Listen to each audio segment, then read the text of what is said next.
ഇന്നലെ രാവിലെ സ്വർണ്ണവില പ്രഖ്യാപിക്കുമ്പോൾ അന്താരാഷ്ട്ര മാർക്കറ്റിൽ ഔൺസിന് $2,383 പരിധിയിലായിരുന്ന സ്വർണ്ണവില ഇന്നലെ രാത്രി 7:30 വന്ന US ഡാറ്റയ്ക്ക് ശേഷം ഉയർച്ചയിലേക്ക് നീങ്ങി. ഇപ്പോൾ $2,416 പരിധിയിലാണ് എത്തി നിൽക്കുന്നത്. എല്ലാ ദിവസവും നിങ്ങളിലേക്ക് കൃത്യസമയത്ത് സ്വർണം, വെള്ളി, തങ്കം വിലകൾ എത്തിക്കുന്ന ഈ ചാനൽ നിങ്ങൾക്ക് ഉപകാരപ്രദമെങ്കിൽ സബ്സ്ക്രൈബ് ചെയ്യുക, ലൈക്ക് ചെയ്യുക. കൂടെ ആ ബെല്ലൈക്കൺ കൂടി അമർത്തിയാൽ ദിവസവും സ്വർണ്ണവില നിങ്ങൾക്ക് നോട്ടിഫിക്കേഷനായി ലഭിക്കുന്നതാണ്. ഇന്നലെ രാത്രി തങ്കവില 7,090 രൂപയിലായിരുന്നു. വൈകി വരുന്ന ഇന്നത്തെ തങ്കവില 11 മണിയോടുകൂടി കമന്റ് ബോക്സിൽ പിൻ ചെയ്യുന്നതാണ്.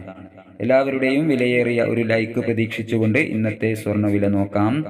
ഇന്ന് പവന് 640 രൂപ കൂടി 31/7/2024.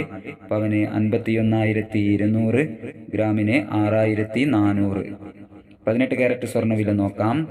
ഗ്രാമിന് 5,300, 8 ഗ്രാമിന് 42,400. സിൽവർ 90 രൂപയിലേക്ക്. ഈ വീഡിയോ നിങ്ങൾക്ക് ഉപകാരപ്രദമായെങ്കിൽ ചാനൽ സബ്സ്ക്രൈബ് ചെയ്യുക, ലൈക്ക് ചെയ്യുക. Thank you for watching.